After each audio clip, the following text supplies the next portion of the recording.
Mesdames, Messieurs, chers amis de la branche Géo, je suis très heureux de vous accueillir ce matin pour ce coup d'envoi des webinaires GeoSummit. Restez en mouvement, voilà le signe sous lequel est placé ce GeoSummit. Vous l'imaginez bien, nous avons dû annuler le GeoSummit 2020. Et en janvier 2021, nous avons décidé de nous lancer dans une édition numérique du GeoSummit cette année-ci. Nous avons ressenti une certaine résistance, une certaine frustration, mais nous avons quand même décidé d'aller de l'avant, de rester en mouvement. Nous avons décidé de quitter les sentiers battus. Mais il faut bien le dire, tout n'est pas complètement nouveau. Nous pouvons compter sur nos partenaires qui sont fidèles et qui sont restés fidèles alors que nous avons dû changer de concept. Merci à Esri Suisse, à Geocom, à Hexagon et à Exolabs qui sont nos partenaires Gold. Merci bien sûr aussi à tous nos autres partenaires qui nous font confiance. Merci aussi aux associations.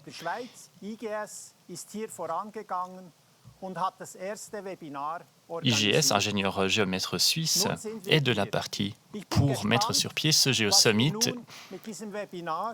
auquel je vous souhaite donc la bienvenue. Voyons maintenant ce que nous allons mettre en mouvement aujourd'hui. J'ai le plaisir de passer la parole à Karin Heimann et à Christophe Dobler, qui sont les animatrices et animateurs de cette matinée. Bonjour et bienvenue à vous.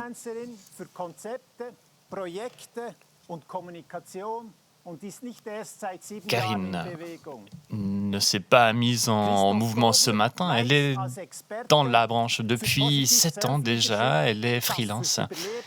Et Christophe, lui, il le sait bien. Il faut du mouvement dans la vie. Il est entrepreneur, donc il sait de quoi il parle. Eh bien, ce mouvement, il est bienvenu dans notre secteur, dans la branche Géo, en particulier après cette pandémie. Merci beaucoup pour cette aimable introduction. Chères téléspectatrices, chers téléspectateurs, bonjour et bienvenue à cette matinée, à cette discussion. Christophe et moi-même sommes très heureux de vous accompagner tout au long de cette matinée. Rester en mouvement, ça veut dire quoi au juste? Il est question de communication, de personnes qui sont en mouvement, en contact, qui doivent s'adapter, qui s'adaptent à des situations de vie, de travail également, qui décident d'aller de l'avant. Nous nous réjouissons beaucoup d'accueillir 4 invités ce matin, des invités qui ont été capables de rester en mouvement, de sortir de la crise de leur entreprise ou de se sortir d'une crise. Pandémie oblige, nous avons ici une table ronde en petit format. Nous allons donc avoir des interviews successives. Vous avez à tout moment, chères téléspectatrices, chers téléspectateurs, de poser des questions. N'hésitez pas. À vos claviers, envoyez-nous vos remarques, vos questions et nous allons nous faire un plaisir de les relayer. Tout d'abord, j'aimerais souhaiter la bienvenue à Fred-Marc Branger et à Luca Branger. Bonjour. Bonjour à vous. Branger, père et fils.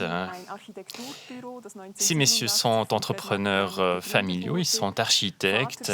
C'est Fred-Marc qui a fondé l'entreprise et Luca ainsi que son frère Claudio ont repris le flambeau. C'était une façon très élégante d'assurer cette continuité. J'ai également le plaisir d'accueillir Heinz Frey, qu'on ne présente plus. Heinz Frey, qui a une notoriété nationale et même internationale. Bonjour. Sportif d'élite, Heinz Frey est un pionnier du sport en chaise roulante. Il est détenteur de records du monde. La liste est longue. Bonjour, messieurs. Heinz, je commencerai par toi. IGS est une fédération qui ne t'est pas complètement inconnue. Tu es géomètre de formation. Est-ce que tu as encore des contacts avec cette profession? Eh bien, oui, avec certains collègues de mes débuts de carrière professionnelle.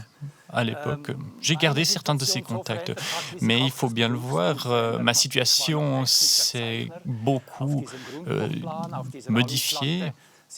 Et c'est vrai aussi pour la profession de géomètre. À l'époque, moi, j'étais dessinateur technique. Aujourd'hui, les géomètres travaillent sur des supports numériques en grande partie. Tout s'est digitalisé, donc la profession a complètement évolué. Je ne sais pas si j'aurais du plaisir à faire cette profession dans les conditions actuelles.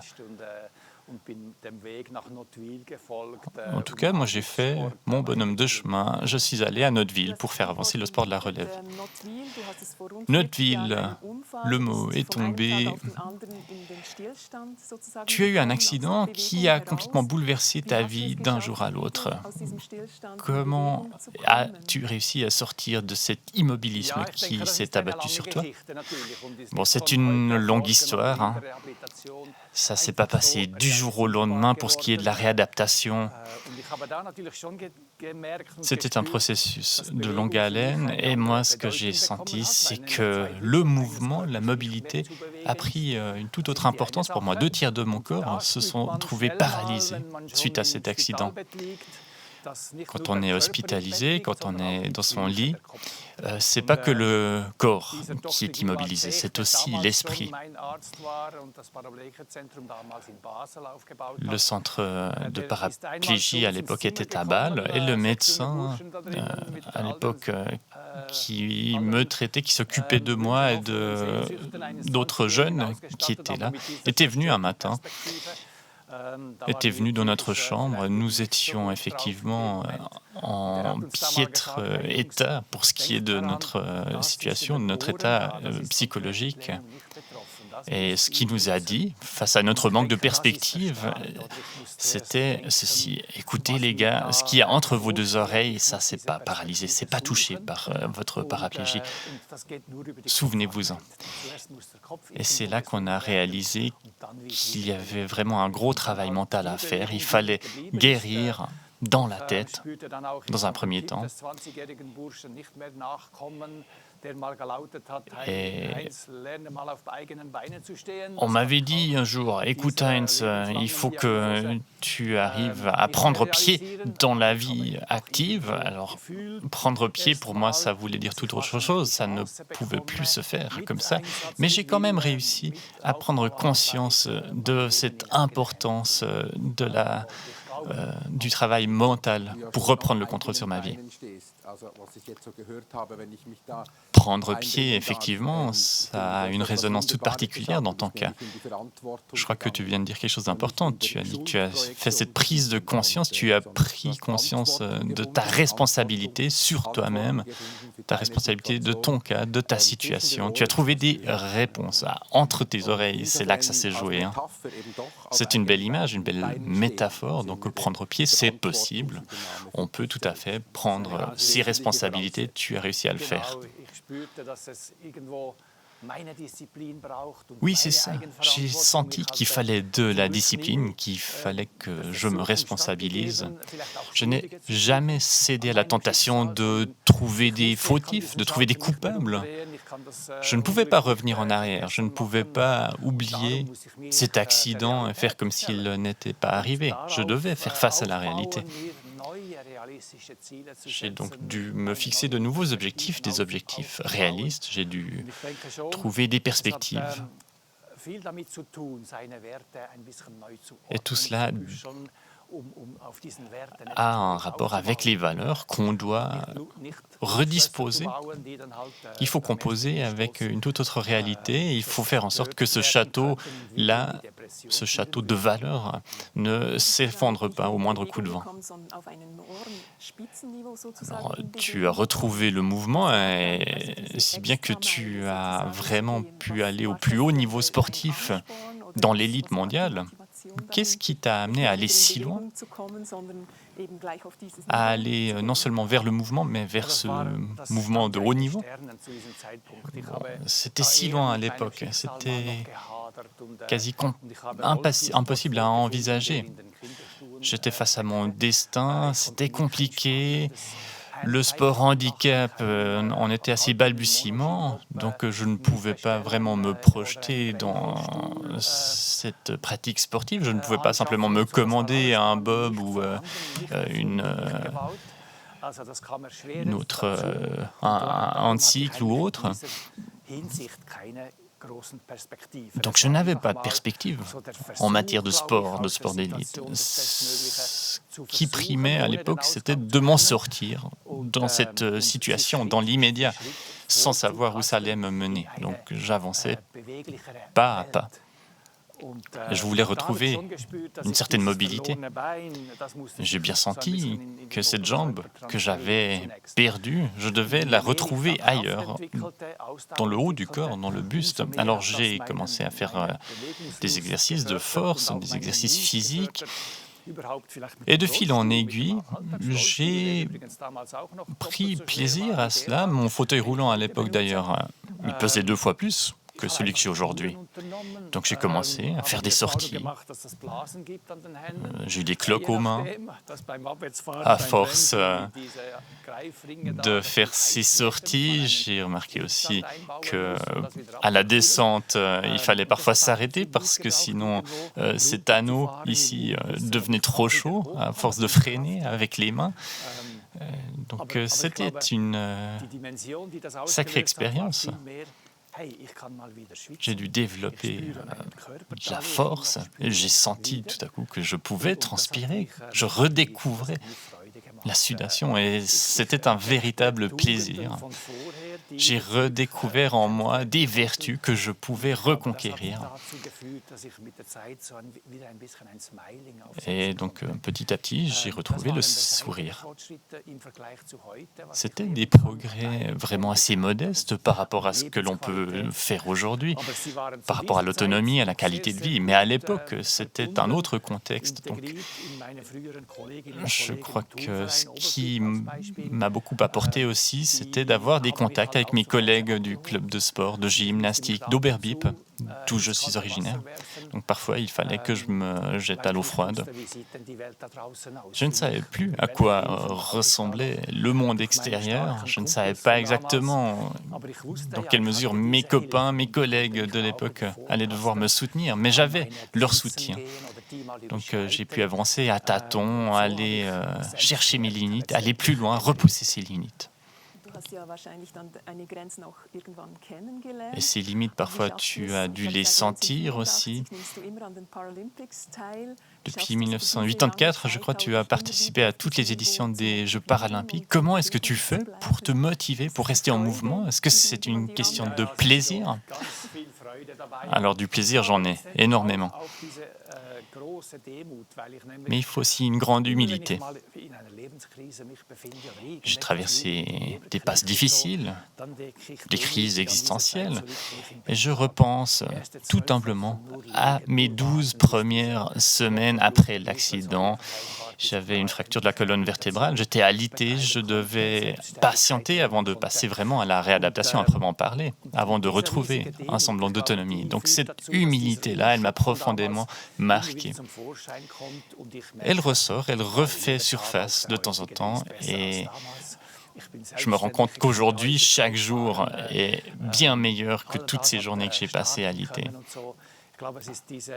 Et rien que ça m'inspire beaucoup et cette humilité se traduit par un grand plaisir, par une passion, par cet enthousiasme que j'arrive à trouver à moi. Et j'aurais jamais pensé que c'était possible quand j'étais à l'hôpital.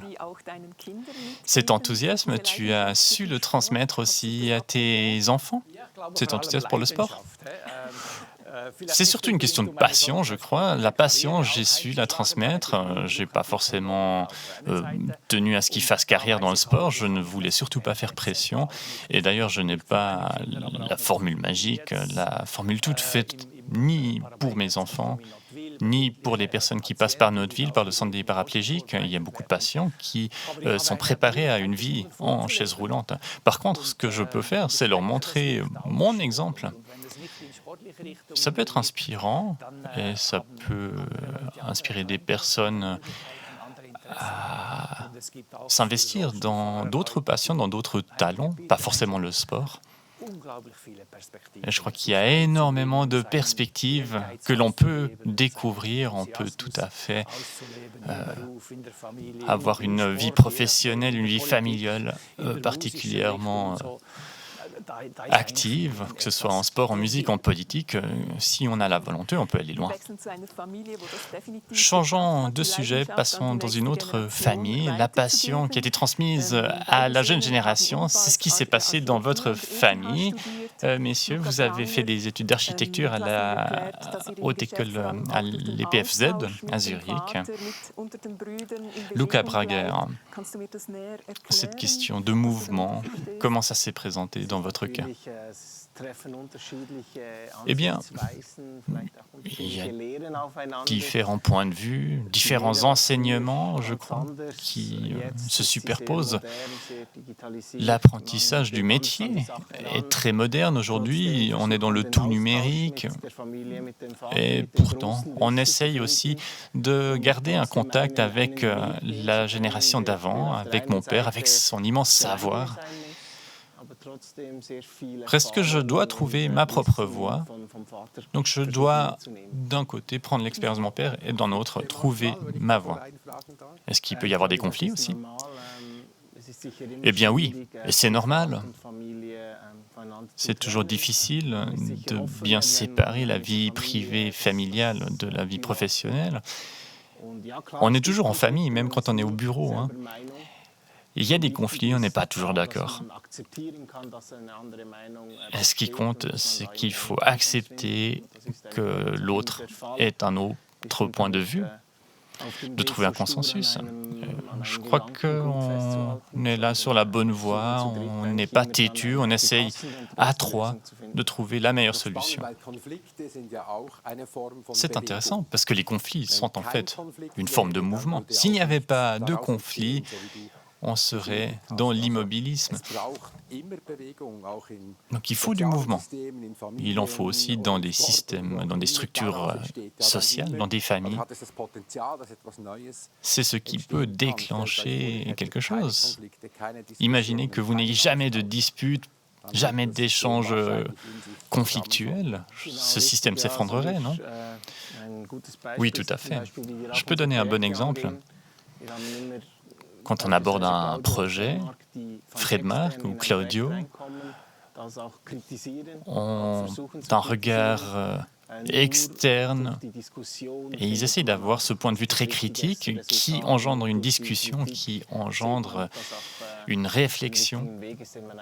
C'est comme ça qu'on arrivera à avancer, à progresser. Donc ces conflits-là, ces questionnements qu'on peut avoir doivent trouver réponse. Et on est sur la bonne voie si on a trouvé les réponses. Et c'est là qu'on arrivera à créer un climat harmonieux. Sans conflit, pas d'harmonie finalement. On cherche un équilibre et c'est une quête qui se fait dans le mouvement. C'est comme un équilibriste, c'est comme un funambule. S'il était complètement figé, il tomberait. C'est un principe qu'on retrouve partout, dans toutes les sciences, dans toutes les philosophies. Finalement, l'enjeu, il est là. On cherche un mouvement dynamique, fluide. Si on penche trop d'un côté ou de l'autre, on sera dans une situation de crise. C'est ce que vient de dire Heinz Frey.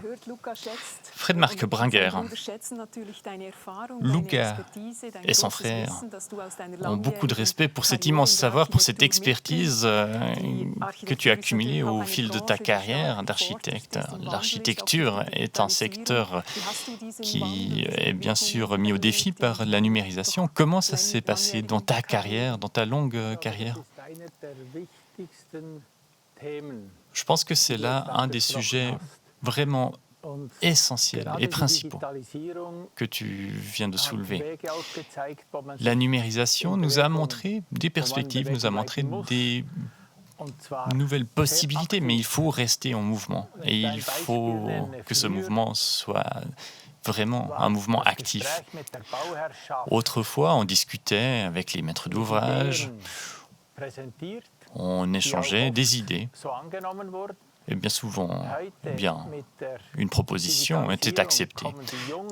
Or, aujourd'hui, à l'ère du numérique, les jeunes arrivent avec des consignes très très claires. Ils nous disent « Non, ça j'ai lu, c'est écrit, il faut faire comme ci, il faut faire comme ça ». C'est ce qu'on voit sur Internet, on trouve des documents. Donc on a un puzzle et ça devient très compliqué de mettre ensemble toutes les pièces du puzzle. En architecture, on a beaucoup d'éléments qui doivent être mis ensemble, qui doivent s'emboîter, et le dialogue est extrêmement important. Il faut donc chercher le dialogue, il faut rester en mouvement, il faut rester actif. Moi, je ne peux pas faire abstraction de cette numérisation. Au contraire, je dois me prendre au jeu. Et c'est un grand changement qui est intervenu aussi dans notre bureau au cours des 4-5 dernières années.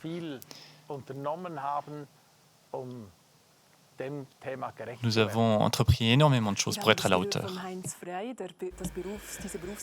Heinz Frey l'a souligné, ces profils professionnels se modifient, sont numérisés. Comment les collaborateurs gèrent-ils la situation? Vous avez procédé à des adaptations? Y a-t-il des résistances ou êtes-vous volontiers suivi? Finalement, cela marche bien. Au commencement, des craintes sont manifestées par les plus âgés. Ils craignent ne plus pouvoir exécuter un projet de construction à la même vitesse. Mais le nouveau produit offre de nouvelles capacités. Cependant, il faut d'abord s'y initier. C'est conjointement avec les jeunes que cela marche bien. Nous voulons ne pas nous y opposer. Mais à cet effet, il faut des formations, mener des entretiens, montrer quels sont les avantages. Ceci nous permet de surmonter la peur. Ainsi, dans nos bureaux, nous avons créé une culture très favorable. Il est possible à chaque collaboratrice, chaque collaborateur d'aborder tout sujet à tout moment. Ainsi, les problèmes ne s'accumulent pas. Et de ce fait, nous évitons les blessures. Nous pratiquons une culture de l'ouverture, de la communication claire. Personne ne doit réfléchir, puis-je en parler, dois-je plutôt me taire? Ce ne serait pas la bonne solution.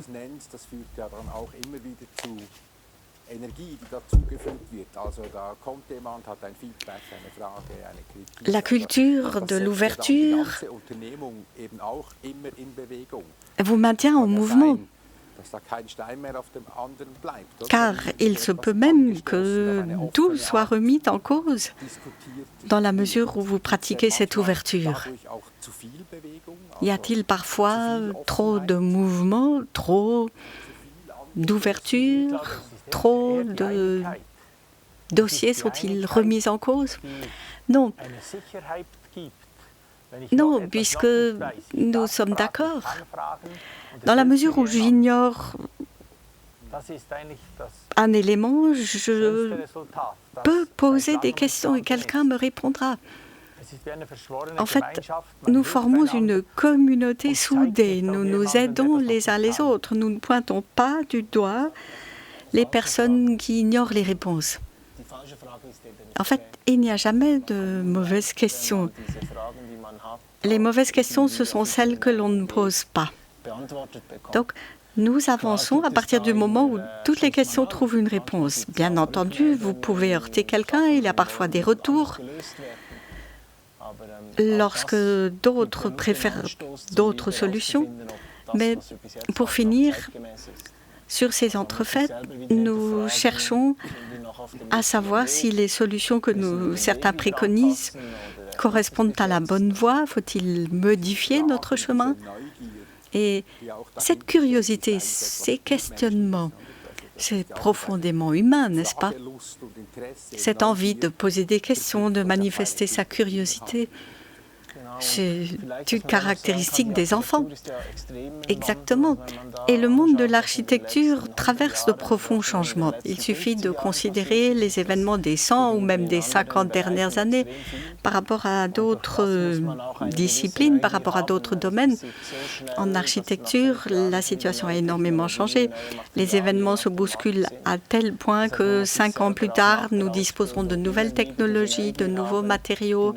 Donc il faut sans cesse se remettre en cause et manifester la curiosité qui pousse à s'interroger, à chercher de nouvelles solutions, de nouveaux matériaux. Dans nos métiers, nous manifestons une curiosité constante. Les chercheurs parlent de l'envie de découvrir. L'envie de partir à la découverte, c'est une caractéristique inhérente à l'être humain. Nous avons évoqué les changements impulsés par le numérique, la numérisation. Lucas, tu succèdes aux responsables dans l'entreprise conjointement avec ton frère.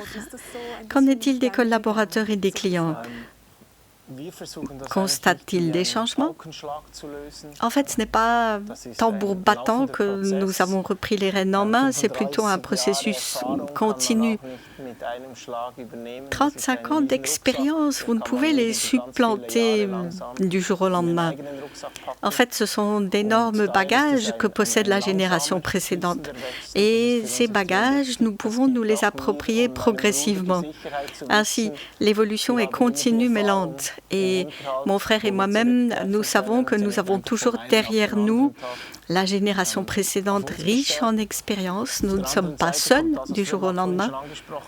Et ce qu'a souligné Fred Mark tout à l'heure joue aussi un rôle important. Il nous donne de la liberté et il nous rend responsables des décisions que nous prenons.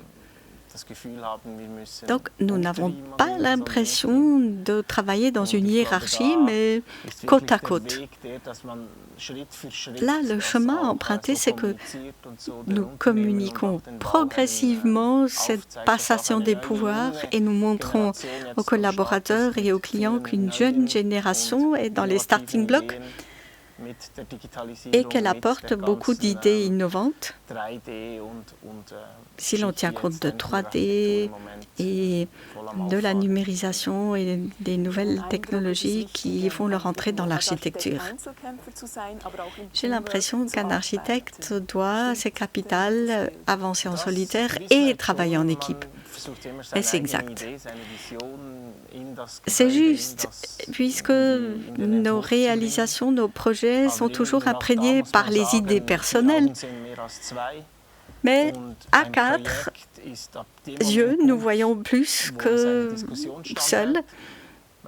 Un projet est valable à partir du moment où il a franchi l'obstacle du débat, où il s'est présenté à la discussion et lorsque certaines chaînes argumentaires ne valent plus.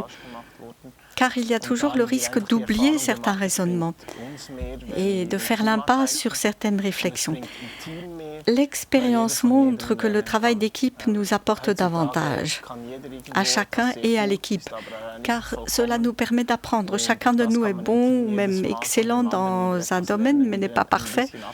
Ainsi, nous apprenons les uns des autres, nous copions les uns des autres. Alors que si vous êtes solitaire, vous n'avez que votre propre bagage et vous n'avez pas cette source d'enrichissement qu'est l'échange. Même les apprentis participent à ces séances. Écoute au commencement. Et voilà ce qui conduit à de nouvelles connaissances. Heinz Frey, toi qui es sportif d'élite, certaines vertus jouent à tes yeux un rôle important. L'humilité, par exemple. Dépends-tu surtout de toi-même ou agis-tu en équipe? En compétition, je ne dépends que de moi-même. Et là, j'assume pleinement la responsabilité de mes choix tactiques. et de l'atteinte des objectifs. Mais à part cela, avant la compétition, après la compétition, j'aime m'intégrer dans une équipe. Et lever le verre suite à un succès, c'est beaucoup plus sympathique à plusieurs que seul. Ou de profiter d'une bonne ambiance en équipe, de se motiver les uns les autres. Ou de pouvoir oublier un mauvais résultat et de vous relancer la semaine ou le mois suivant, à nouveau motivé. Voilà ce que je préconise. J'ai bien écouté Père-et-Fils. Parfois, il faut être provoqué par une défaite pour reprendre ses esprits, pour fixer de nouveaux objectifs, pour revoir sa copie et pour faire en sorte que cet échec soit transformé en nouveau succès. Et là, j'ai bien constaté que les peurs nous paralysaient. Les peurs me paralysent jusqu'ici, et même dans la partie supérieure de mon corps. J'ai constaté que pour éviter les peurs, plutôt que de parler de peur, je parle de respect. Et dans la mesure où j'éprouve du respect, je me focalise sur les défis qu'il me faut accepter. Et grâce au respect que j'éprouve, j'assume mieux ma responsabilité vis-à-vis de mes compétiteurs que je risque de mettre en danger lors d'une compétition. Et là, il y a certains comportements inadmissibles. Donc, si j'éprouve du respect, je suis beaucoup plus agile dans ma démarche que si je suis en proie à des inquiétudes qui ne me font que réagir. Une question nous est parvenue par un spectateur, Karine. La question porte sur la confiance. D'où vient la confiance? Où puiser la confiance? Dans une situation de succession en entreprise, vous rayonnez l'optimisme, la confiance. D'où vient cet optimisme?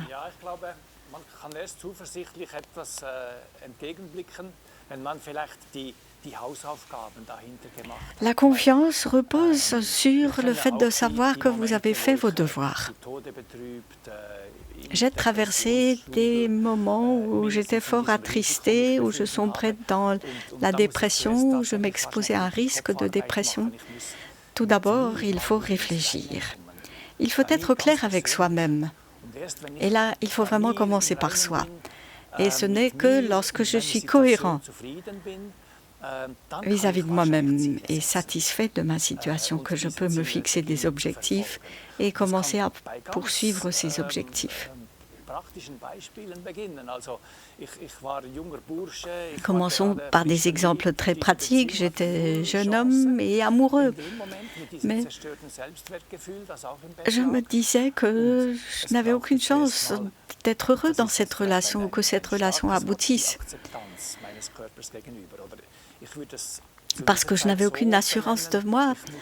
Il fallait commencer par accepter mon corps et j'ai dû apprendre à nouer des liens d'amitié avec ce nouveau corps qui était le mien. Et ce n'est qu'à partir de là que je pouvais commencer à envisager une relation. Donc il fallait développer le sentiment de ma propre valeur. Cette relation n'aurait pas marché si j'étais allée vers l'autre en m'apitoyant sur mon sort et mon amoureuse aurait dû me supporter, mais une relation n'aurait pas été possible. Pas d'égal à égal. Donc il faut être en paix avec soi-même, au clair avec soi-même. Bon, à l'époque, je ne pouvais pas affirmer haut et fort que j'aimais mon corps comme aujourd'hui. Je détestais mes jambes, j'aurais voulu m'en débarrasser. Mais plus j'ai réappris à aimer mon corps, mieux j'ai pu aborder les difficultés du quotidien.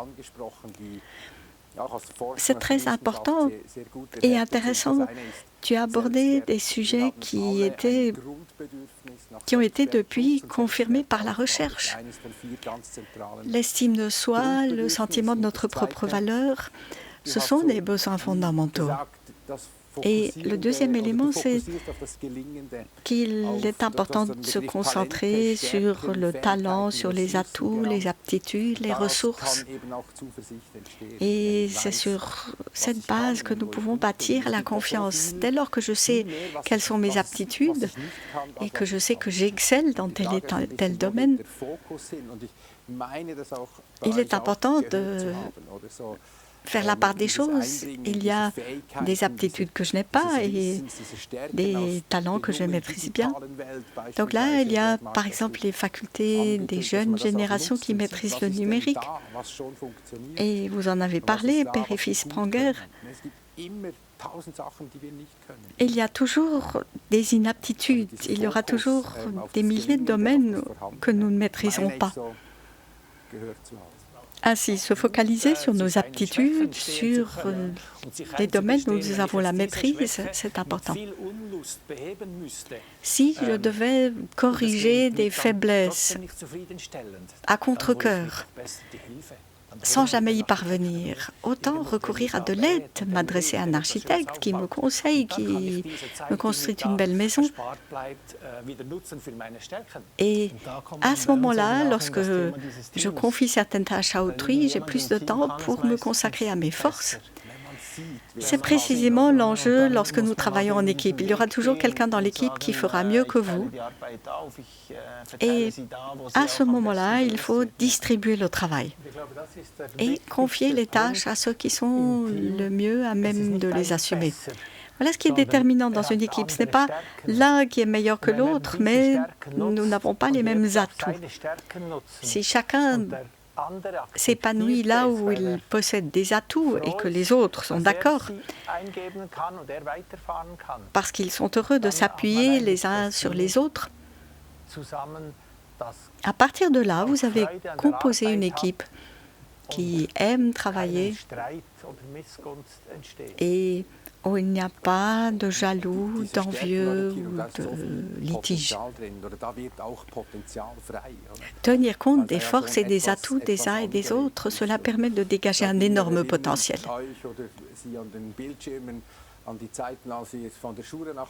Rappelez-vous tous, lorsque vous rentriez de l'école et que vous aviez de bonnes et de mauvaises notes. De quoi parlions-nous avant tout? Sur quoi s'attardaient les parents? Surtout sur les mauvaises notes. Et ce qui est important, c'est de voir les bonnes notes. C'est là que gît tout notre potentiel. Et là, il y a un lien à la peur dont il a déjà été question. La peur nous paralyse et reconnaître nos défaillances peut nous affaiblir et mettre à l'ombre nos aptitudes. Il faut s'en libérer, confier certaines tâches à autrui et me dédier à ce que je sais bien faire. Voilà ce qui nous met en mouvement. D'ailleurs, là, il y a un exemple typique. Lorsqu'en architecture, une erreur survient, lorsque vous la détectez, que vous la communiquez, l'équipe va replancher sur les plans, les corriger. Mais si vous attendez, si vous traînez les pieds, soudain, l'erreur se retrouve dans l'élément construit. C'est pourquoi il est important de reconnaître une erreur le plus tôt possible, d'en discuter, et voilà, l'affaire est réglée. Et à partir de là, vous n'avez plus de problème, puisque le respect est garanti. Vous n'avez jamais peur.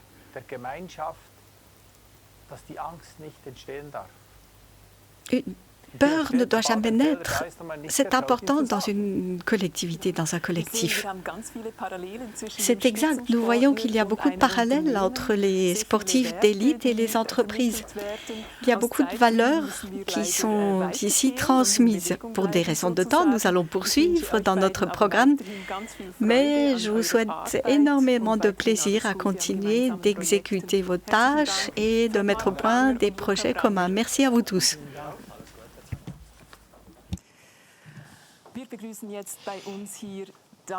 Accueillons maintenant Daniel Diesli, PDG d'Adcom Suisse SA, qui s'occupe de sponsoring. C'est une agence de promotion.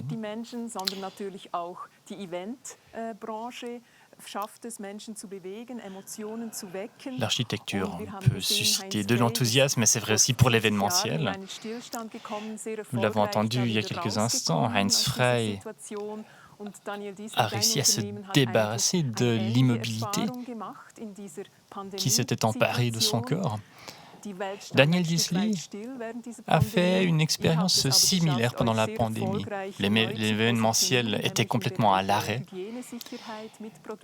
mais c'est un secteur qui a réussi à quand même aller de l'avant, à trouver des solutions, à trouver des concepts et à pratiquer ces concepts, à les mettre en œuvre avec succès, avec les tests à grande échelle, par exemple, dans des écoles, mais aussi dans d'autres cadres. Comment est-ce qu'on voit ce genre de parcours, d'expérience ? Je crois qu'il faut remonter un peu plus dans le temps. L'événementiel est un secteur où on est très flexible, on travaille le soir, on travaille les week-ends, on décroche des mandats, on passe à côté d'autres mandats. Mais c'est vrai que l'année 2020 nous a mis face à un défi extrêmement important dans le sens négatif du terme. Nous sommes une agence pour des grandes marques, pour des grandes plateformes, la Fête fédérale de gymnastique, pour la Fête fédérale de lutte, par exemple. Nous étions vraiment dans les préparatifs, nous étions à fond et tout à coup, c'est le choc, interdiction d'événements majeurs. Nous ne savions pas comment gérer cela, il n'y avait pas de chômage technique dans notre secteur. Donc il fallait vraiment assurer la survie de certaines personnes qui travaillent dans notre milieu. Heureusement, en Suisse, on a des conditions cadres qui permettent à ces personnes de trouver des moyens de survie. On a pu reprendre le contrôle sur les coûts, sur ces dépenses. C'est vrai qu'après le choc, on a trouvé quelques premières pistes. Et dans un deuxième temps, nous nous sommes rendus compte que ce choc allait durer. Nous ne savions pas trop à quoi nous attendre en termes de durée de crise, mais il était assez vite clair que les choses n'allaient pas reprendre leur cours normal dès l'automne. Donc il fallait trouver des solutions pour organiser ce qu'on fait d'habitude par rapport aux besoins des clients, par rapport aux clients mais aussi au public. Il y a différents groupes cibles. Et puis la sécurité, l'hygiène sont un créneau. Nous ne sommes pas les seuls prestataires qui s'en sont rendus compte, mais nous nous sommes rendus compte que si nous arrivions à réouvrir des perspectives, à assurer une certaine interaction entre les clients et nos clients, notre public cible, eh bien, ça allait débloquer les choses. Donc il fallait mettre en place à grande échelle des concepts de désinfection, de mains, etc. C'était un nouveau besoin des clients. Et c'est donc une idée qui est venue de la direction ou bien d'en bas, des collaboratrices, des collaborateurs? Je crois qu'on a une bonne répartition de rôles. On a entendu tout à l'heure qu'il y avait des forces et des faiblesses au sein d'une entreprise.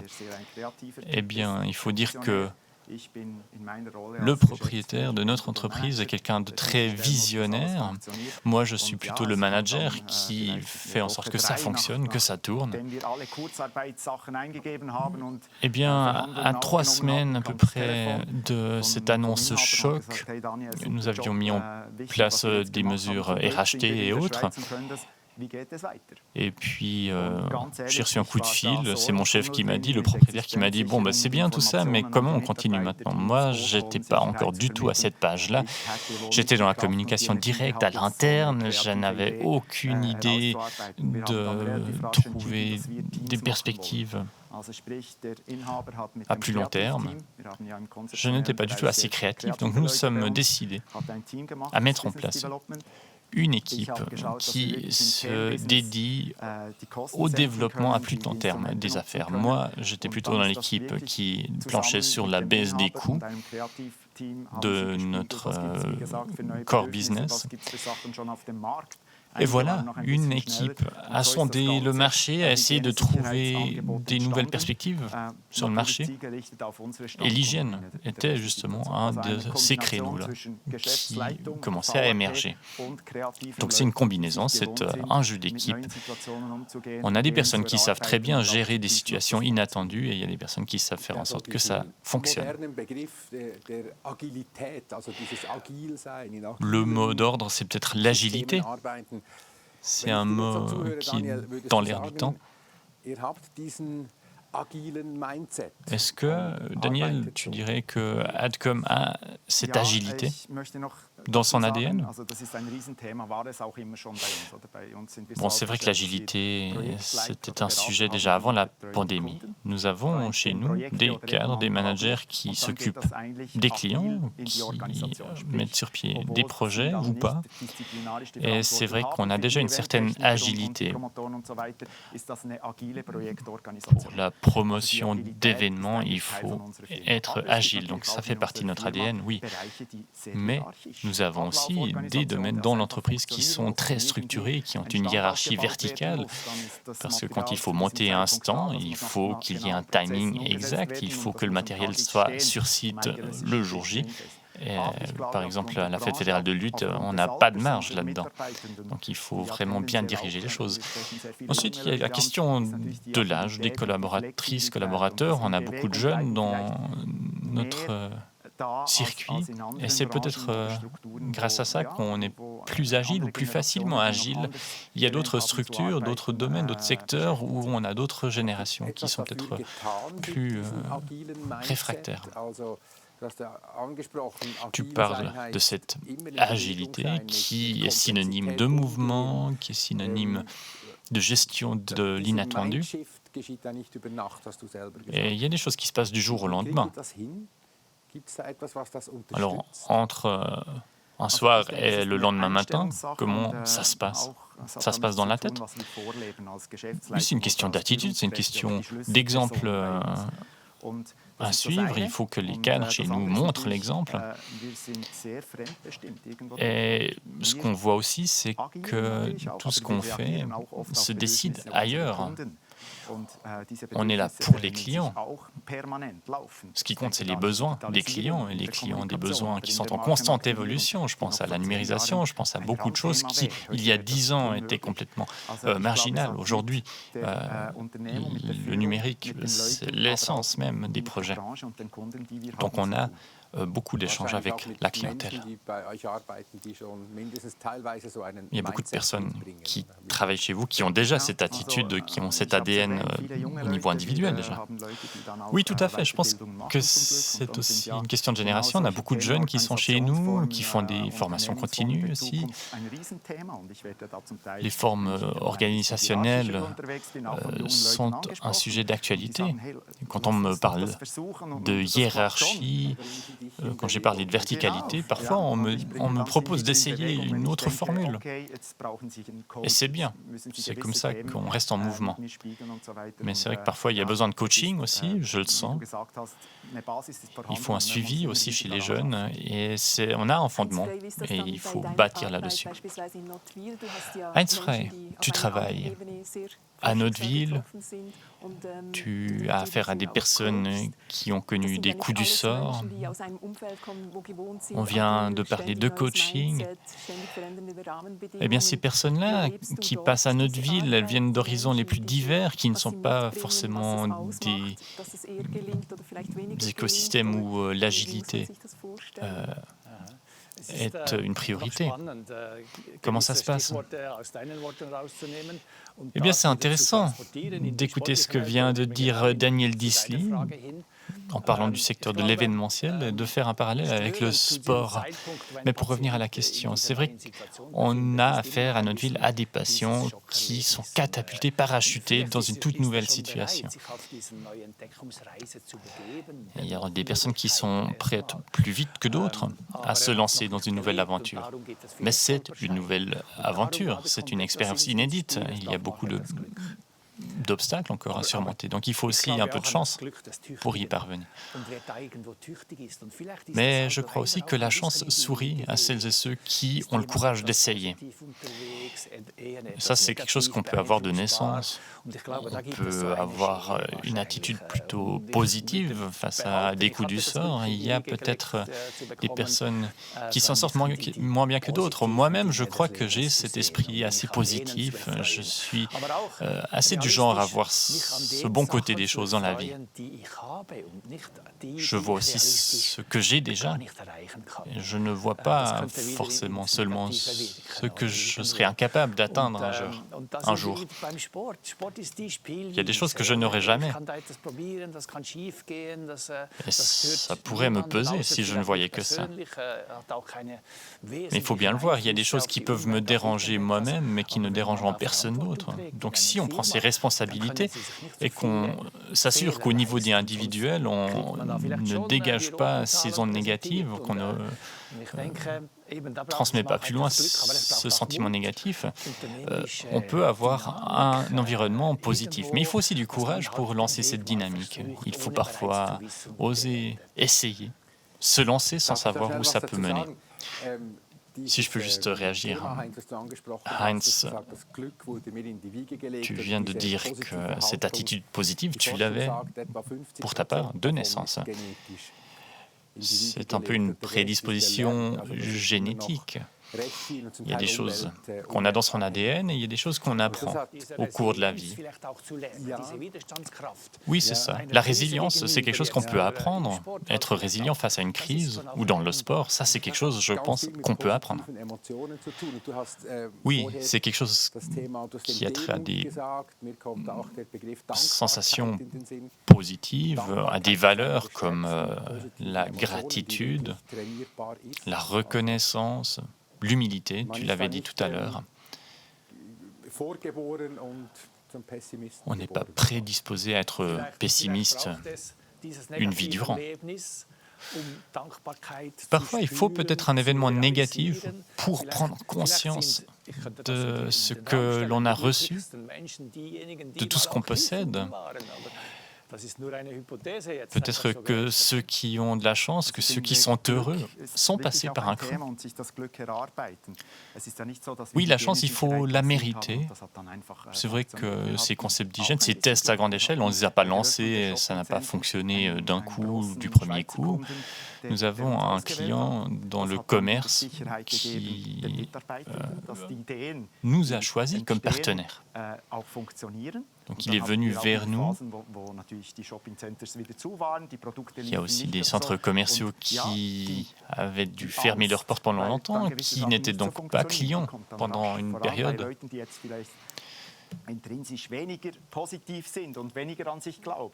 y a des personnes qui ne croient pas en elles, qui n'ont pas forcément cet amour-propre et qui auront du mal à attirer les clients. Eh bien, je crois que ce qu'on a réussi à maintenir, c'est cette attitude positive, cette propension à essayer, à expérimenter, à rester sur le coup. Je l'ai dit, on a des promoteurs, on a des managers d'événements qui sont toujours prêts à faire face à l'inattendu. On a donc su faire l'analyse de la situation, réagir rapidement et repartir dans une autre voie. Et ce que j'ai toujours dit à mes équipes, c'est que si on avait un creux, si on avait du temps, il fallait tirer à profit ce temps libre et en faire quelque chose, trouver de nouvelles ressources. Si on tombe, eh bien, soit on se retrouve à terre, mais il faut savoir se relever. Et là, c'est une question d'opportunité. Il y a des opportunités pour se relever, mais il n'y en a pas des mille et des cents.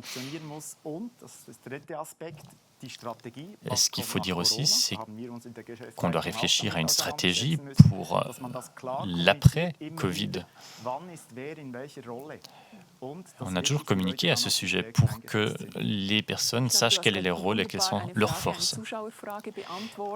Eh bien, je crois que c'était une très bonne réponse à une question qui vient de nous être posée par un téléspectateur. Cette question d'élan qu'il faut savoir maintenir, de dynamisme qu'il faut préserver.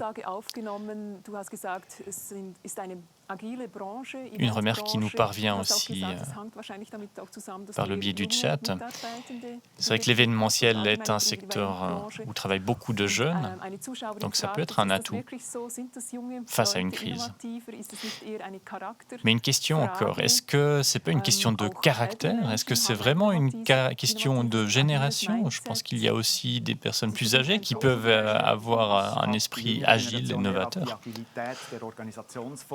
Oui, tout à fait. Moi, je pensais plutôt à la jeune génération par rapport à ce qui est de la structure de notre entreprise. Je crois que ces jeunes arrivent très bien à prendre leur marque dans une entreprise agile et des personnes moins jeunes le sont peut-être un peu moins. Par contre, c'est tout à fait vrai que des personnes plus âgées sont extrêmement créatives et ont pu faire preuve de cette créativité tout au long de leur carrière déjà. La créativité, la recherche de solutions, c'est quelque chose que je trouve vraiment passionnant. Cette créativité, elle vient d'où? Ces nouvelles idées, comment est-ce qu'elles surgissent comme ça, de nulle part? Est-ce que ça vient vraiment de nulle part? Si on a un pôle de créativité, on peut avoir un autre pôle qui représente plutôt le contraire. La peur de perdre, la peur de ne pas savoir où aller. Donc, il faut sans doute une certaine sérénité aussi. L'innovation n'est pas un processus, c'est une question de posture, d'attitude et d'environnement, d'espace à disposition. Les meilleures idées nous viennent quand?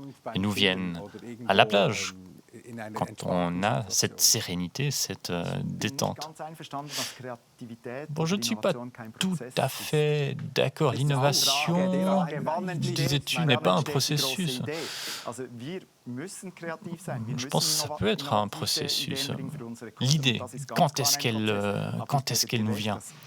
Ça, c'est un processus de créativité. Mais c'est vrai que les vraiment bonnes idées, elles ne sont pas là sur commande. Elles viennent quand on a une interaction, un échange avec d'autres, qu'on est détendu. On est détendu. Échanger avec une autre personne de son milieu, de son secteur, ou avec un sportif d'élite, c'est ça qui peut donner le déclic. Je crois qu'il faut vraiment rester ouvert, intéressé. De manière générale, dans la vie, c'est quelque chose que je trouve vraiment capital. Ensuite, il y a quelque chose d'important que tu viens de dire. C'est vrai qu'on a fait face à une crise majeure, il a fallu gérer des demandes de RHT, d'allocations, etc. Si j'avais été seul dans cette situation-là, je n'aurais pas eu toutes ces formidables idées qu'on a eues chez nous. Il y a des personnes qui avaient ce recul, qui pouvaient prendre cette liberté de réfléchir et d'être créatives. Ces personnes-là ne se rendaient peut-être pas compte des chiffres rouges, mais rouges foncés, et de la crise dans laquelle on s'enfonçait. Ces personnes-là pouvaient simplement lancer des idées sans se demander si ça allait marcher ou pas au premier coup. Karine, la suite. Oui, justement, il va falloir passer à la suite. Alors, merci beaucoup pour cet échange, pour cet entretien. Merci beaucoup à Hans Frey. Bien du succès au niveau sportif et en dehors.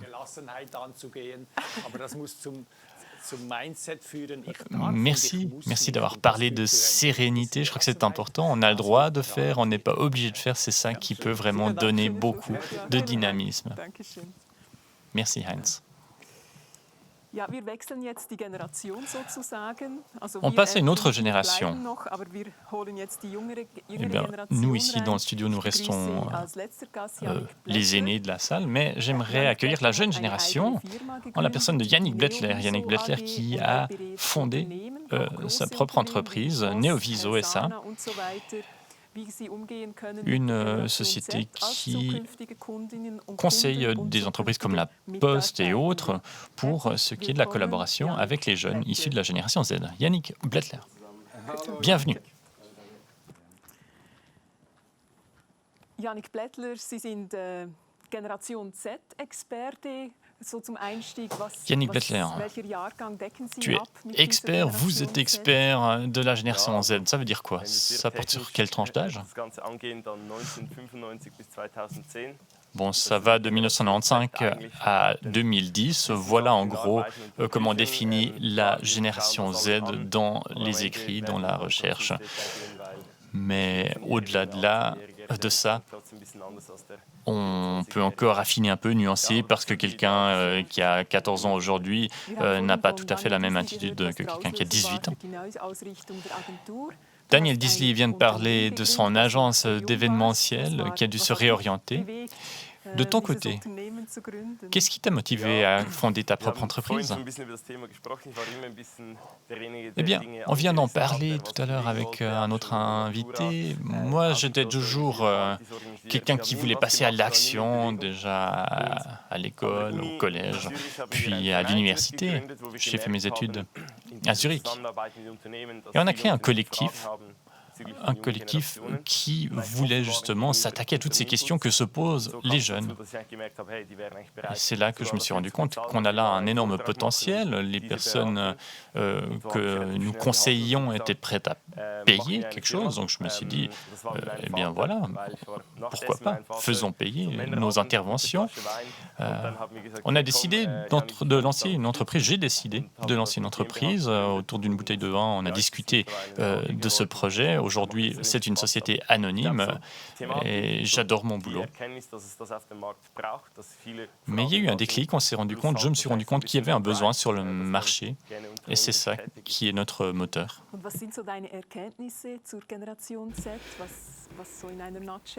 Quelles sont, en résumé, tes conclusions? À quoi faut-il se préparer comme employeur face à la jeune génération? Excellente question, je pourrais en parler pendant toute une heure.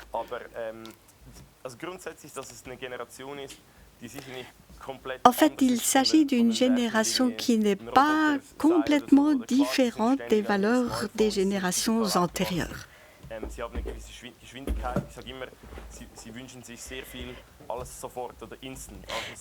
Ce ne sont pas des robots, mais ils souhaiteraient que tout soit disponible instantanément. Que ce soit lors de l'achat d'un produit, d'un service ou lorsqu'ils présentent une candidature, ils attendent une réponse immédiate. Ils préfèrent des modèles d'abonnement plutôt que de se déterminer sur la durée ou posséder des biens à titre d'essai.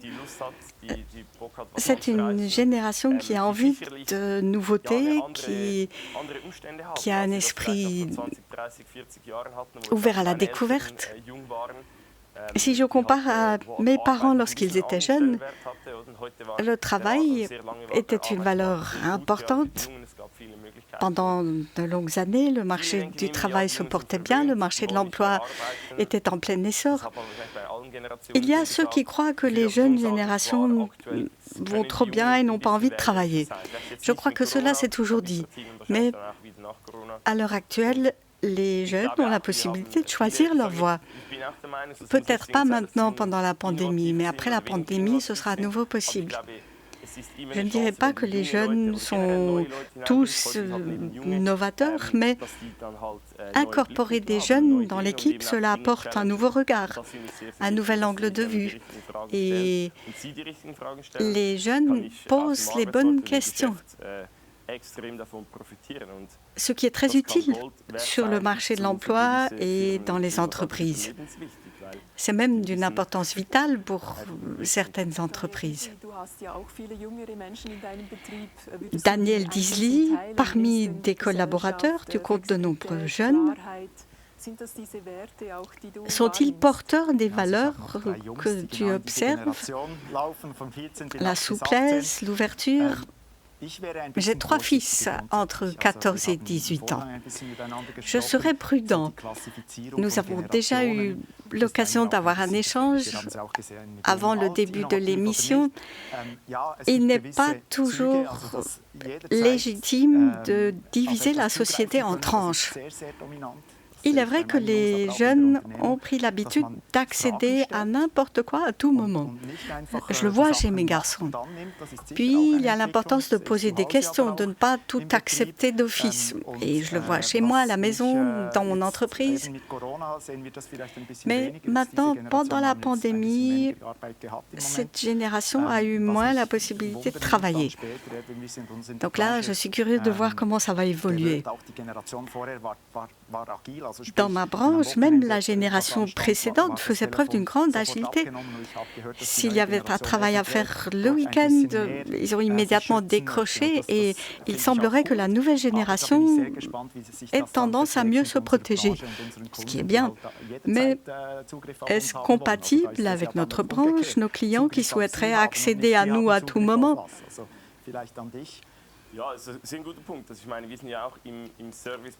C'est un point qui se défend, nous aussi. Nous sommes dans la production vidéo, nous sommes dans le conseil, les clients ont des questions, il faut s'adapter. Et mes équipes ont compris rapidement qu'il fallait faire preuve de souplesse et travailler lorsque le client était en demande. Et même le soir. Mais mes collaborateurs s'organisent et prennent congé le lundi ou arrivent un peu plus tard le vendredi. Enfin, peu importe. L'essentiel, c'est que le travail soit fait. Et il y a des moments où il faut tous se retrouver, être en réunion. Mais beaucoup de jeunes, naturellement, n'ont pas forcément cette disponibilité, cette souplesse. Beaucoup de nos collègues, de nos collaborateurs vont dire « Quoi, tu travailles le samedi ?» Moi, je ne serai jamais prêt à travailler le samedi. Alors moi, je dis à propos des jeunes que ce n'est pas que la formation qui est déterminante, mais aussi la mentalité. Et je ne juge personne. Si quelqu'un dit non, je ne suis pas disposée à travailler le samedi. Mais moi, je n'aimerais pas travailler de 8 heures du matin à 5 heures du soir et d'avoir un boulot normal. Du hast ein paar Themen angesprochen. Die Jungen seien wichtig, vielleicht sogar überlebensnotwendig für viele Unternehmen. Les jeunes sont d'une importance vitale, as-tu dit, dans certaines entreprises. Mais ne manquons-nous pas de main-d'œuvre spécialisée? Il y a beaucoup de métiers où il est difficile de trouver de nouveaux collaborateurs. Donc, il nous faut de nouvelles idées, un sang nouveau dans les entreprises. Alors, que doit faire l'entreprise afin d'attirer ces jeunes? Justement, ces jeunes ne veulent pas forcément travailler dans des structures rigides et à des horaires fixes, de 8 heures à 5 heures. Alors, que doit faire une entreprise pour susciter l'intérêt des jeunes? De toute façon, il faut cette accessibilité entre les générations plus âgées et les plus jeunes. D'ailleurs, je ne suis pas l'avocat des jeunes, je ne dis pas que les jeunes sont les meilleurs, pas du tout, mais j'essaye de jeter des ponts. À l'heure actuelle, avec Axpo, nous organisons 6 ateliers où nous essayons de montrer ce qui intéresse les jeunes générations, la génération Z. Donc, moi, je propose de les connaître, de les découvrir. Il faut télécharger Snapchat, Instagram, etc. pour mieux connaître les jeunes, voir quels sont leurs loisirs, quels sont les sports qu'ils pratiquent, quels sont les créneaux particuliers qui les intéressent. Et à partir du moment où j'ai compris comment fonctionnent les jeunes, je dois réagir et adapter mon site web ou inviter plusieurs jeunes à examiner votre site web. Comment sont conçus les descriptifs de poste? Souvent, dans un descriptif de poste, on dit « tu dois apporter telle et telle qualité », plutôt que d'écrire aussi ce que nous proposons. Donc, il ne faut pas rester dans les anciennes mentalités. Et même si vous avez adopté les nouvelles mentalités, les nouvelles cultures, beaucoup d'entreprises elles ont cette nouvelle mentalité, mais le site web ne le reflète pas. Les sites web ressemblent à ce qu'il y avait il y a 20 ou 30 ans. Donc la nouvelle mentalité est mal communiquée, mal traduite dans le site web. Donc il faut utiliser dans les médias sociaux, sur le site web, les photos, les vidéos afin de véhiculer les valeurs que vous incarnez. Car beaucoup de candidatures ne sont pas envoyées parce que le site web est trop sec, trop aride. Il y a beaucoup de branches qui présentent un positionnement traditionnel, qui repose sur des valeurs classiques. Et ces entreprises vont devoir bouger.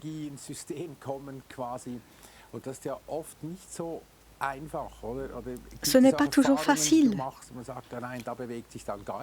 Quelle est ton expérience en la matière? Y a-t-il des entreprises qui restent immobiles, qui ne bougent pas? Oui, elles existent, mais là, il faut desserrer le frein. Il y a des entreprises traditionnelles qui existent depuis 5-6 générations et qui conservent leurs valeurs. Certes, certaines traditions sont d'importance vitale et les entreprises familiales incarnent des valeurs qui sont appréciées par la génération Z, car elles aiment un cadre plus familial et plus personnel, plutôt que ceux qu'on trouve dans une grande banque. Donc les jeunes, pour susciter leur intérêt, il faut justement faire preuve de cette ouverture, chercher le dialogue et montrer que l'innovation dont nous faisons preuve sur les marchés, il faut aussi la manifester face aux collaborateurs pour susciter leur intérêt. L'enjeu, ce ne sont pas uniquement les aptitudes, les capacités professionnelles, mais c'est aussi l'humain qui joue un rôle. Donc plus d'humanité.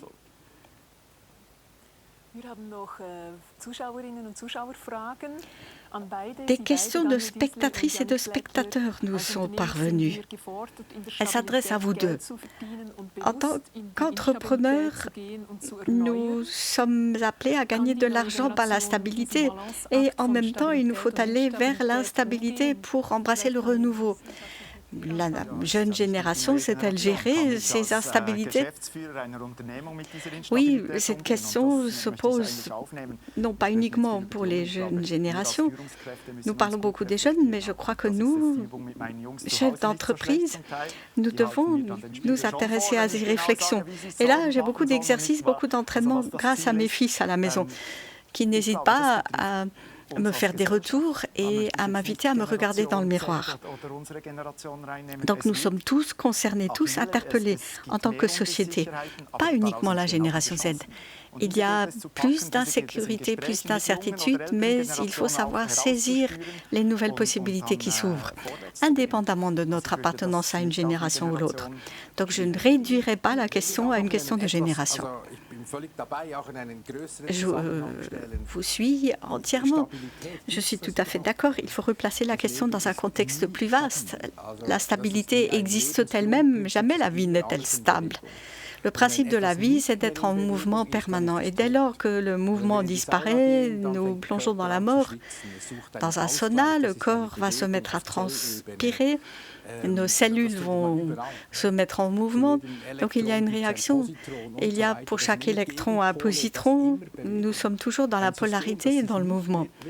Lorsqu'un système n'est plus en mouvement, lorsqu'il est stable à 100%, il dépérit. Que ce soit un couple ou une équipe, il y a toujours du mouvement. Le mouvement, c'est la vie. La vie, c'est le mouvement. Donc, y a-t-il réellement cette stabilité? Existe-t-elle? Il y a simplement plus ou moins de mouvement. C'est une grande question philosophique.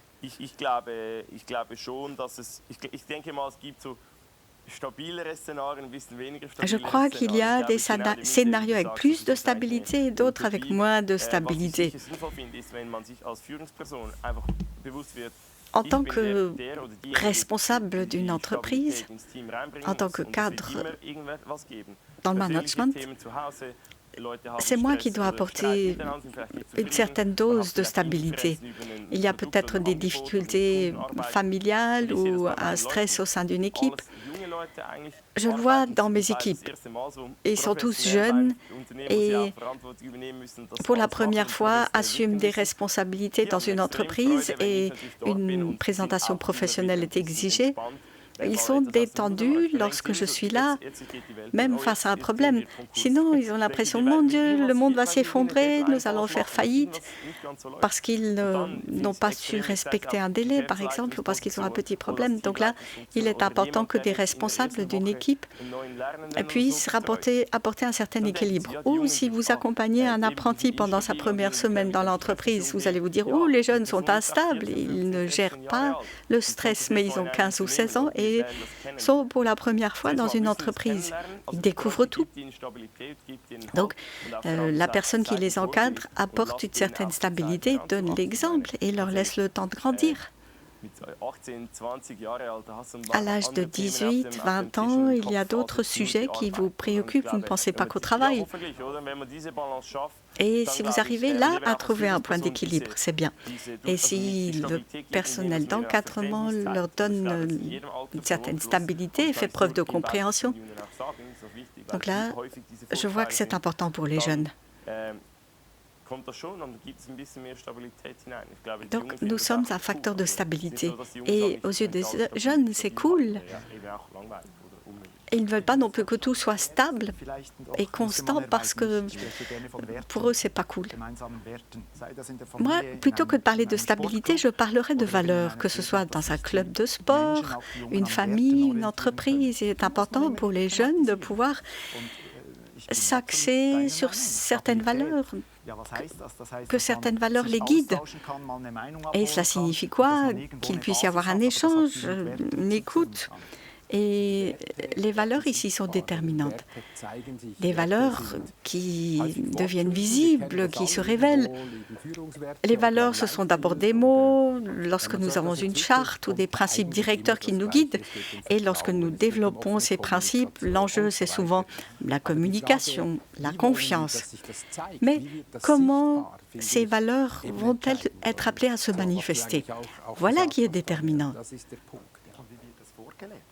Et qui donne l'exemple et comment? Et ce sont des défis dans notre camp, en tant que responsable, en tant que manager. Car une belle charte d'entreprise risque de rester une coquille vide. Ce sont des mots creux si nous ne leur insufflons pas une vie. Dans l'échange, par des événements, d'autres outils de communication, ces valeurs gagnent en vivant. Et il y a eu cet appel par Yannick pour plus d'humains. Voilà qui me paraît capital. Pour certains clients, lorsque de nouveaux apprentis commencent dans l'entreprise, ils sont motivés, mais quelques mois plus tard, quelle est l'ambiance? Et l'ambiance change. Peut-être parce que ces jeunes apprentis ne vivent pas ce contact sur un pied d'égalité, ce contact humain. Ça n'a rien à voir avec la performance, c'est une question d'humanité vécue. Tout à fait d'accord. Et l'enjeu, c'est de comprendre les défis pour chacun de nous en tant qu'être humain. Et de voir, oui, j'aimerais travailler à un endroit où je peux évoluer. Nous avions une collaboratrice qui souhaiterait voir plus grand, donc qui nous quitte. Elle voudrait travailler dans une grande entreprise. J'ai dit oui, cool, vas-y, lance-toi, j'espère que ça te plaira. Et je lui ai donné un coup de main, je l'ai recommandé, j'ai 2-3 employeurs. Donc elle nous a quittés et je ne m'en suis pas attristée. Il faut trouver des solutions. C'est vrai que l'enjeu, c'est la communication, il faut être rapide, il faut un système managérial. Mais si l'être humain n'est pas motivé, si en tant que cadre, je ne peux pas motiver mes équipes et les coacher, ça ne sert à rien. Et c'est ça l'enjeu. C'est ça le véritable art. Nous avons interrogé les jeunes pour savoir ce qui les enchantait, ce qui suscitait leur enthousiasme, ce qui les poussait à donner 100%. de même. Et ils ont répondu l'aspect relationnel dans les équipes. Et là, il faut faire preuve de doigté si certains ne s'entendent pas. Donc, j'ai beau faire des études prolongées à Saint-Gall, si je n'ai pas ce doigté pour les questions de relationnel, ça ne sert à rien. Et si vous avez une crise de couple, il y a beaucoup de livres que vous pouvez lire, mais il faut faire preuve de doigté, de finesse du point de vue relationnel. Et là, avec les jeunes, c'est pareil. Donc, vivez votre côté humain, faites preuve de sensibilité. Ces aspects humains pèsent lourd dans la balance. Et d'ailleurs, la raison, le bon sens sont toujours à la traîne par rapport à notre humanité, notre sensibilité d'humain. Nous en avons discuté dans l'équipe de direction. Et nous avons développé des idées à cet égard. Et là, j'ai frappé du poing sur la table. J'ai dit, mais avez-vous interrogé les collaborateurs pour savoir comment ils allaient? Nous avons beau faire des pirouettes, s'il y a des problèmes au niveau du collaborateur qui ne sont même pas liés à nous. Donc il est important dans l'échange de demander à l'autre « Comment vas-tu ?» Et si vous êtes à l'écoute de l'autre, vous allez obtenir beaucoup d'informations et éviter des détours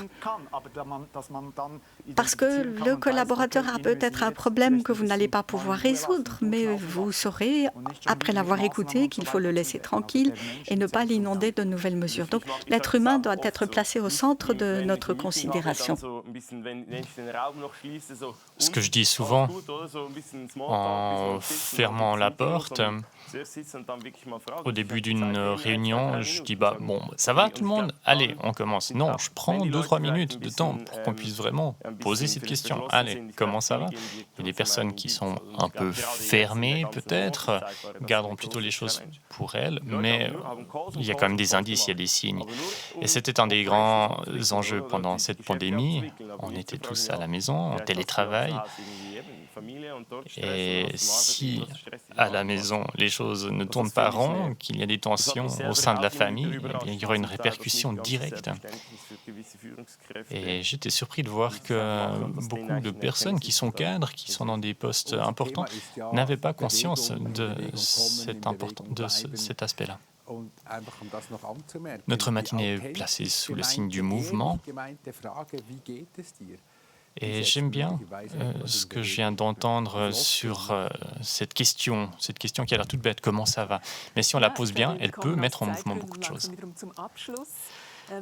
Voilà, on approche de la fin de cet échange. J'espère que les membres d'IGS ont trouvé des aspects inspirants, intéressants dans ces discussions. On peut penser aussi au bon positionnement sur le marché, à l'implication de la génération Z. Mais il y a encore eu foule d'autres sujets qu'on a abordés. Merci Daniel, merci Yannick, merci d'avoir été parmi nous. Restez enthousiastes, c'est formidable de vous voir ainsi. Christophe Dobler. On vient de voir défiler des personnes assez différentes qui viennent d'horizons assez divers, mais tout en ton commun qu'elles restent en mouvement, qu'elles savent rester en mouvement. Mais c'est un pari à prendre. Comment est-ce qu'on peut faire pour se lancer? Quel est le message que tu retiens? Bon, il n'y a pas un message, il y en a plusieurs, mais ce que je retiens, c'est cette humanité, cet échange d'égal à égal. Et ce pied d'égalité montre bien qu'il doit y avoir une posture morale, pas seulement dans la hiérarchie. Ce que je retiens aussi, c'est ce que Heinz Frey et la famille Branger disaient tout à l'heure. On veut souvent se concentrer sur ce qui marche. Et c'est bien de se concentrer sur ses forces, sur ce qu'on a déjà. Heinz Frey parlait aussi du talent. Et il disait que le talent ne suffit pas à lui-même. Il faut aussi de la persévérance, de l'énergie pour mener un projet à bien. Et je crois que c'est là un aspect vraiment essentiel. Je pense aussi à cet optimisme qui peut faire ressortir les forces. Daniel Disley l'a très bien dit. Dans un premier temps, il faut prendre un peu de recul, prendre le temps de s'arrêter, reprendre ses esprits. Mais ensuite, il faut repartir et ce qui marche peut donner de l'énergie, peut lancer une dynamique. Voilà en gros les messages que je souhaite retenir de cette matinée. Merci Christophe. Chères spectatrices, chers spectateurs, nous voilà arrivés au terme de ce dialogue. Je rends la parole à Thomas Frick, qui est président d'IGS. Vous le connaissez certainement. Merci d'avoir été avec nous, merci de votre intérêt. Je vous souhaite beaucoup d'énergie à vous en tant qu'être humain et en tant qu'entreprise. Restez en mouvement. Merci à tous. Oui, tout à fait. Merci, j'allais le dire. Merci. C'était vraiment une très belle matinée. Sous le signe du mouvement,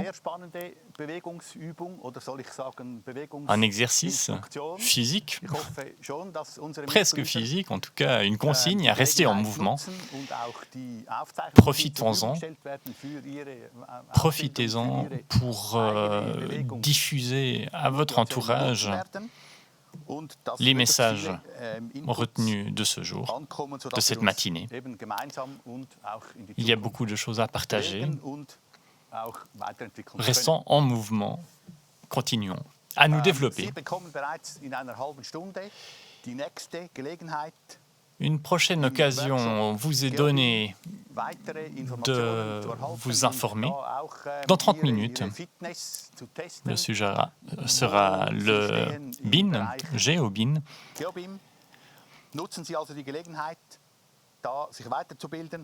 Soyez donc avec nous pour cette formation continue sur le BIM et j'espère qu'on se reverra tout à l'heure, mais j'espère aussi qu'on aura le plaisir de se revoir, peut-être même en présentiel.